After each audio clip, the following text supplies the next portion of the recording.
this month, I tried to replace myself. Kumikita naman ang business ko pero hindi ko alam kung saan napupunta ang pera. Sinasabi ko natin sa sarili natin yan. And question everything that already works. 20 years building a business that works. So why am I spending this month betting on things I'm not even sure about? Let me show you.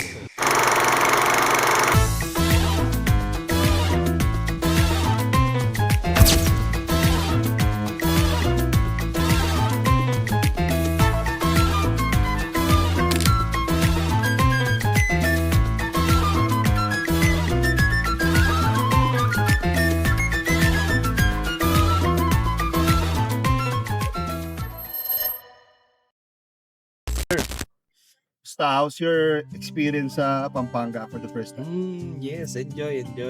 Pero kumusta naman yung workshop? Yun, ayun ang the best, sir. Ang laki ng venue, malawak, can fit all of the workshop and rollies. First time nga na ganun kalaki. I like that. Perfect for a workshop venue talaga. And then, pinaka-workshop proper naman, may mga challenges, hindi naman nawawala yun as part talaga ng buhay. Kung nagproblema sa atin na power interruption. And then, yeah, pero bumalik naman din agad. After 30 minutes, no? Yes. Wala lang.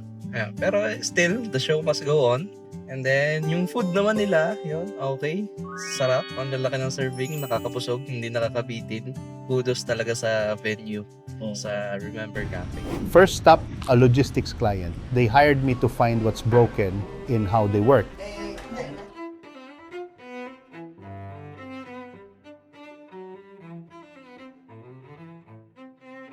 Pag nag-PO kayo dito, yun yung basis nila to produce. Yes, tama. Then, after that, bahala na sila dun sa procedure ng pag-withdraw nila for production. Yung galing dito. Internal na yun sa kanila, di ba? Tapos sa atin, may sarili tayong formula ng finished goods. So, doon nag-out sa raw mats natin. Yung mga ingredients for here, sila na nagmo-monitor niya. Pero ayun, wala kaming system in place to do that. Pagpasok yun sa audit process or validation ng billing. Sa ng bill, dapat may cross-checking tama sa formula. This is the work I've done for 20 years. I could do it in my sleep. And that right there is the problem.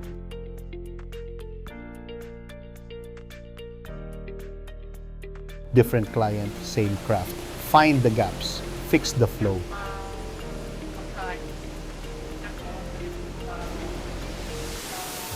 I'm great at disrupting other people's businesses. This month I had to ask, am I willing to disrupt my own?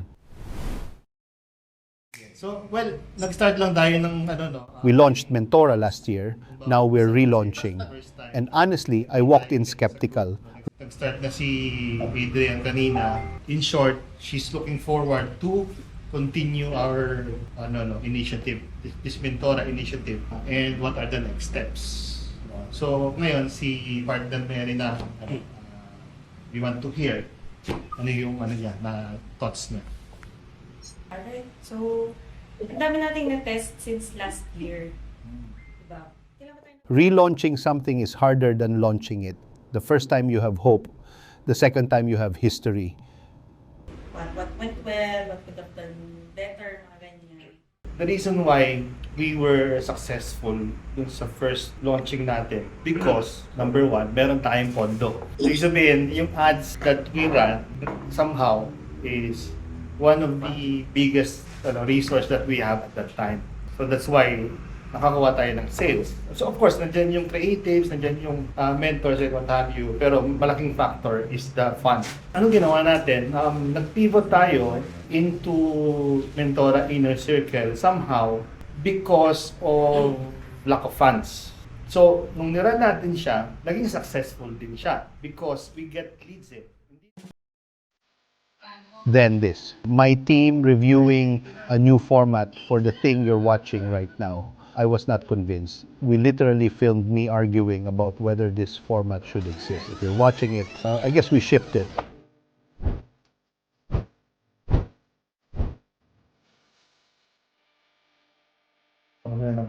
Monday, isang kwento, basis na talaga.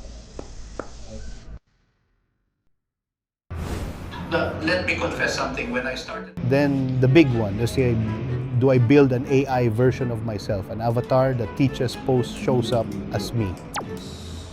organizing your cash, sales, and expenses, you'll set up your chart of accounts. Very quick lang yung ginawa natin. Una, yung audio nito, fully AI yan. Wala akong sinalitalan. Pangalawa, may ginamit akong tool para mag-generate itong avatar na lang. Okay. Pero kung titignan mo, dito sa 1 minute 13 seconds, siguro mga 10 seconds na ako pinakita. Diba? Kasi pag generate ko lahat yan, medyo mahal eh. Siyempre, may bayad to eh. So, paano natin ito gagawin? Okay, yung question. Papakita ko sa inyo yung sa audio muna. Yung sa audio, ang ginawa kasi ng cloning, di ba? Halimbawa, tingnan mo sa YouTube video. Like, for example, yung cloning ng boses, isang beses lang yan actually. Here's the question that kept me up. If there are two of me, which one is the real teacher? Or does it just mean I help more people? That same night, I taught my students how to build systems that run without them. Okay, so first definition. So SOP is a step-by-step instruction for performing a process. Sabi ko nga, the way we do it is that each boxes dun sa swim lane natin dapat may corresponding detailed step-by-step. I tell them, design it so the business doesn't need you in the room. Maybe it's time I finally took my own lesson. So I said, yes, we're building the clone. It shows the how. Specific instructions, even tools, records, and controls on each step. So, nandun ngayon yung So, isa sa mga benefit ng SOP is that kung may SOP ka, pag nag-onboard ka ng tao mo, train ka ng tao mo, I think nabanggit ko to last time, yun ang gagamitin yung training. SOP-based training ang tawag na. Messi, ang accounting natin, how does it affect yung buong negosyo, including yung team and yung mga decision-making ng may-ari? I think it's obvious na if messy ang accounting natin, it creates, nabanggit nyo na rin, messy rin ang decisions natin. So maraming mga mistakes and chaos sa decisions natin. Kasi pag unclear nga ang numbers natin, ano nangyayari? We as business owners, we decide based on feelings, based on pressure, or whatever cash is available on that particular moment. Sabi ko nga, may mga questions. Should we hire now? Should we buy inventory? Should we open a branch? Or should we increase yung budget natin sa ads? So yung mga yon, we are all guessing, di ba? So it also affects the team because unclear finances usually lead to yung priority na natin, hindi rin natin masabi kung ano. Kasi, for example, yung purchasing natin may overbuy. Kasi nga, based on gut feel, akala natin, we have to buy this number of products to sell kasi based on gut feel, ito yung mabenta. No? Pero if we have visibility of the fast-moving products, for example, then, meron tayong solid na decision making kung ano yung dapat na product na binibili natin. Okay, so two major things, like you said, accounting and then HR issues. So, but the morning before launch reminded me what all of this is actually for. Pero if you ask me, my recommendation is to deal with accounting first. Kasi Tama by po. dealing with Artificial accounting, intelligence then grows. we will be able to see kung are we able None of it to matters if I forget the whole point is helping one real person solve one real problem. For example, kung ilang tao ba talaga yung kailangan natin sa HR or ano yung level ng tao.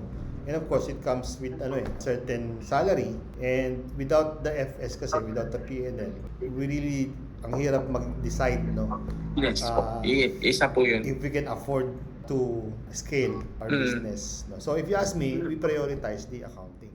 Yes po. Next chapter, we find out if there can really be two of me. See you next week.